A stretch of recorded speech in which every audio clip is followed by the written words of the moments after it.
Good morning, everybody. Happy Monday. Giveaway's over. We're going to do the draw today, so don't join the giveaway anymore. It's over. Thanks for everyone who participated. And if you're not following the Twitter, follow the Twitter. That's where you can ask me questions and interact. Okay, going right into it. We got a little bit of drama this morning, a little bit of drama in the crypto space. So we're going to cover this briefly. This guy, Fabian, tweets out he's going to make a public statement about the recent video that Charles Hoskinson, if I said that right, and Bitboy did. Charles Hoskinson is the guy who created Cardano, this guy right here. I'm not following him on Cozy, but I'm following him on my other account. Basically, going into it and being essentially saying that, hey, Charles, you shouldn't have done that, shouldn't have given Bitboy a platform. Bitboy is a scammer. Here's the proof. You can pay for him to promote your thing. And I don't think that's a scam, right? There's a lot of projects, especially back in the early days, that said, hey, I'm willing to pay money to have you promote it. Nobody knew. If you show me a roadmap and say, this is what I'm going to do, I think that sounds great. I help you promote it, and then you go on to scam a year later. I didn't know that. I didn't participate in that scam. You paid me to promote, right? Should you vet your projects? Yes, you should, right? You should have a responsibility. If you continue to shill garbage, your channel's going to go to shit. But obviously, his channel has not gone to shit. It's the biggest crypto channel in the interwebs. So they're obviously doing something right. He sent the post here being like, yeah, this is how much it costs to essentially do some postings and all that good stuff. And I get it, right? That's sus to hear that, oh, your influencer, your favorite influencer is taking all this money and is able to, essentially dump these projects on you. Ben responded with, it's not a public statement if no one knows who you are. It's very true, right?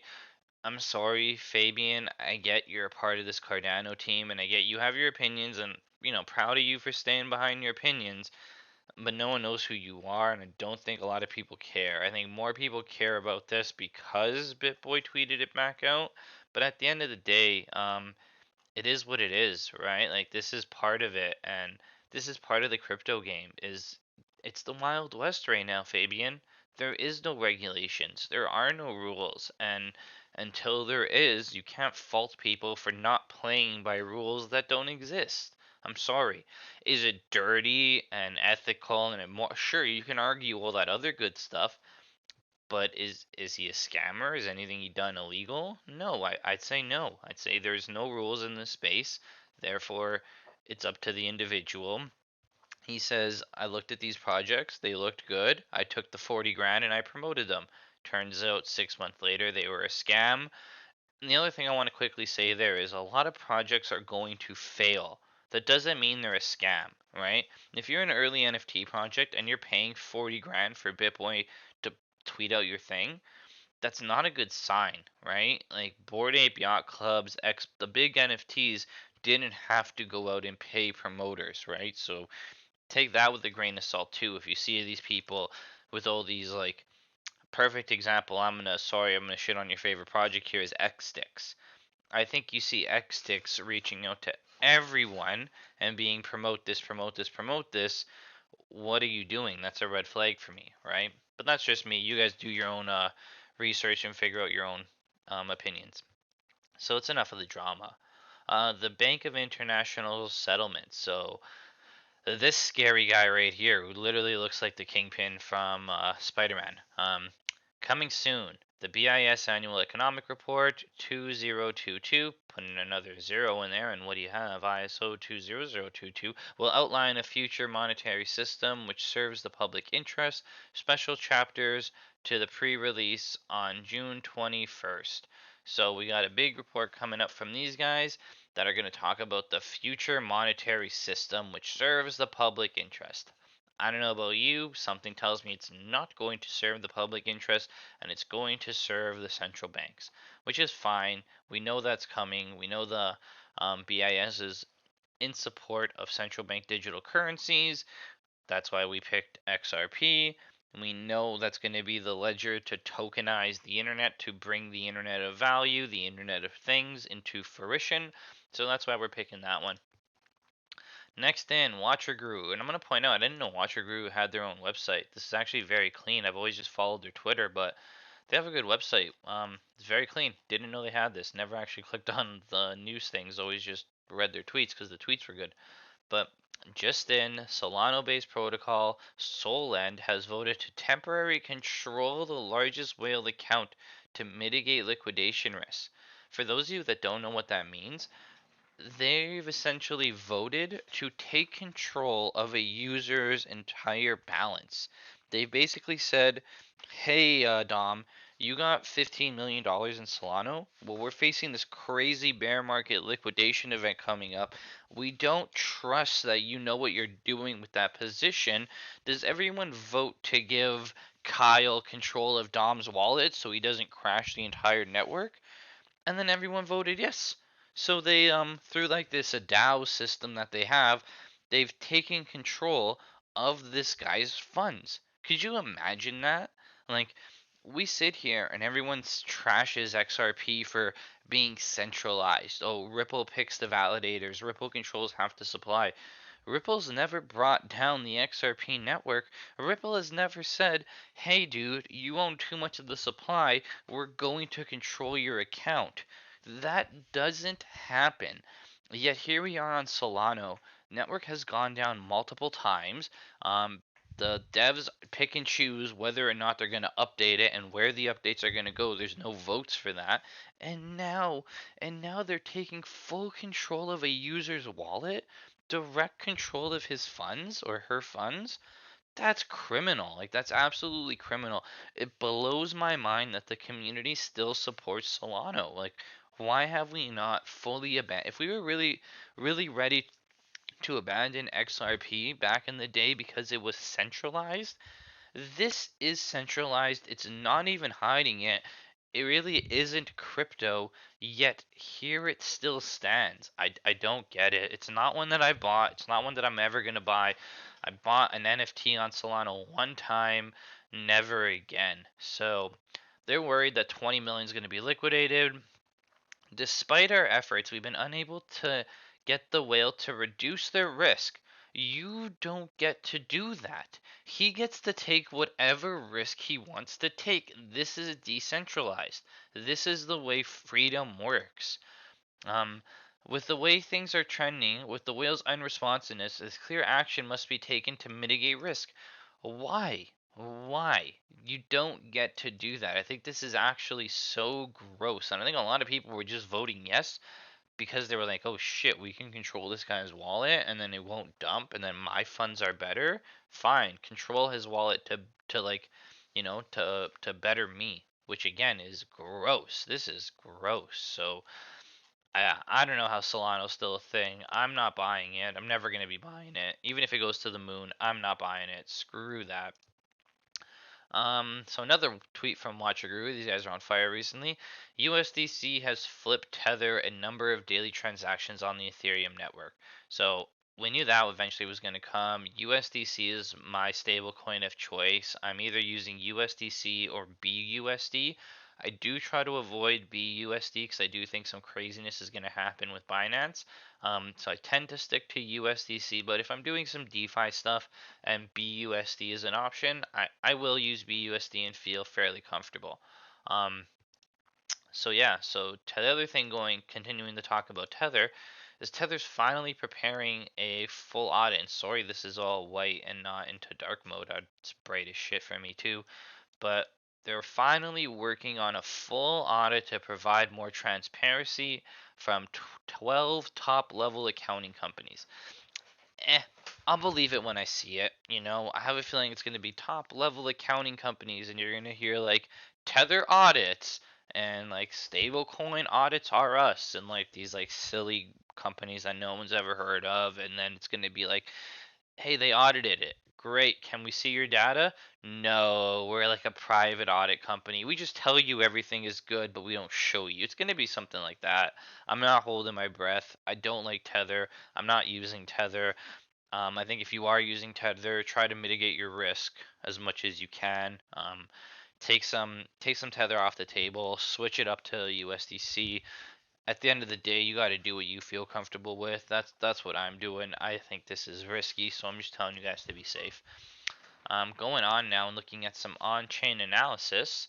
So we're just looking at some of the stuff here on the XRP ledger. As you can see, our wallets are still going up.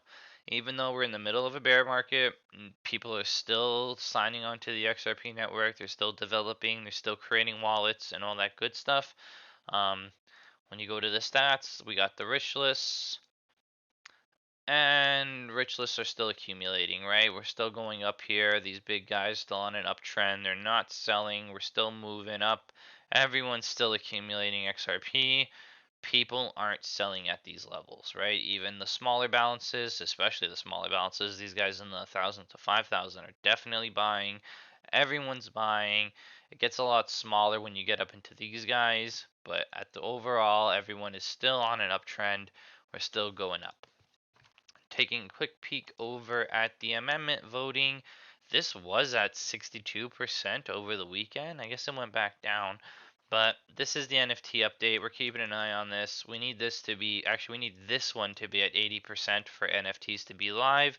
This is actually a patch that needs to be uploaded first. There is a disclaimer in here somewhere that basically just says that this patch needs to be uploaded first. Yeah. So there's an issue with this amendment. The fixed token amendment fixes these issues and should be enabled before the non-fungible token V1. So when we go back to the amendments, this is the fixed NFT token. This needs to be enabled first. Once we enable this, then we can go back and enable the NFTs. This will fix whatever error is out there with the NFTs. But we were at 62% and we went down. So whoever is not voting, get on this. Get on your votes, guys. Let's go. Let's get these NFTs rolling already. But why am I on this? I'm on this because of James. James this morning, me and James kind of went back and forth a little bit. And James, if you do end up watching this, man, I'm a big fan of your channel. I've watched your stuff for a while now, but I don't agree with you here. So James tweets out that um, I don't know if I'm gonna say this guy's name right. Weiswind or Wes, I think he's called in the XRP community. He's the guy who was one of the main developers for the Zum wallet. Really good wallet, strong, big time. Recommend it. And then this guy was doing utility scan, which was essentially another version of this. And then the rich list was this was Wes was running by himself. And this guy even says thank you to Wes, who used to run the ledger exposed, but now he's taking it over. So James is saying that they took it down, these websites, because they're trying to hide these corridors and everything being from the public. Ripple is building private ledgers for central banks. We know this. David Schwartz has said this. If the banks want a private garden, you build them a private garden.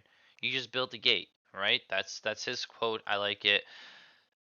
They took this down. Wes has said that the Zum wallet was taking a lot of his time, and at that specific time when he took it down, the trust line NFT thing was at an all-time high. Our transactions were doubling up in terms. Double from zero was still pretty much zero, but they were doubling up, and there was a bunch of issues around there. He says he's no longer going to support the program. My problem with this, James, is the XRP ledger is a fully decentralized, transparent ledger. And I believe you know that. So you know that data is still there. Nobody is collecting it for you and putting in a nice, easy to read chart. That doesn't mean they're hiding it from you. The ledger is public, James. You can go look at it anytime you want. So we went back and forth here a little bit, and I basically told him that, that there was the JAD is there. Nothing's hidden. I linked the new rich list that's up and running by the new guy. There's no conspiracies. It wasn't enough, right? It says show me a link where I can view every single XRP top wallet without guessing. So I said, okay, fine. Here it is, bud. You can go take a look right here. They're here. How many wallets? You want to actually see the addresses? Okay, because he says not good. I want the list of the actual wallets. Well, then you could do it yourself, bud. Who's going to do this for you? Why should anybody do this for you, James? Like, if you're good at something, why do it for free, right? And I'm not trying to beef with you here, brother. I'm just confused because I think you know better, and I don't know what this post was trying to accomplish. Like spark people up. I don't get it, right? Not good enough. I want a list of the actual wallets. Okay, so you got two options. You can go there and you can start pulling the data yourself using this command, right? You can check all the, even if it's not this command, all the commands are here. You could figure it out. Account transactions, account offers. You want to see what NFTs are on accounts. Like the commands are here to interact with the ledger. You can go and figure it out yourself. But if you don't want to figure it out yourself and you don't have the time because you're busy, then you pay somebody to do it for you. That's how capitalism works. That's how it works, at least in my country, is you want a job done, you don't want to do it yourself, you pay somebody to do it for you. Or if you can't do it, I'm not a coder either, James. I'm not going into the ledger and pulling up data, but I'm also not asking for it. You're sitting here asking for the data and then you're not willing to pay for it and you're not willing to do the work yourself. I don't get it, James. I'm a fan of your stuff. I've seen you in the community forever. Keep going. I just don't get it, right? You don't have to do it. It's there for free. You don't have to pay for it. But if you don't know how to do it, or if you're too lazy to do it yourself, then you're paying somebody to do it, James. So I'm sorry, bud. I don't know what you're getting at here. I love me a good conspiracy. You want to go down a rabbit hole and talk about some Illuminati, Freemason, Hollow Earth, whatever. Like I'll do it. Crabs on the moon. Like I'll go down a rabbit hole. We'll debate some crazy shit. But to sit here and say they pulled the list down is just wrong. They pulled down an interface to the list. The list is still there. The the list is the XRP ledger. The XRP ledger is a public ledger that's available for everybody. The whatever top wallets are available. You can go look them up. They're not hidden. This isn't Ethereum with disguised whales. You can go look them up, James. The addresses are there. No one's gonna do the work for you. If you don't want to do it, pay someone to do it. That's it, everybody. Have a great week. It's Monday. I'm gonna do a TA update later on for everybody. Peace.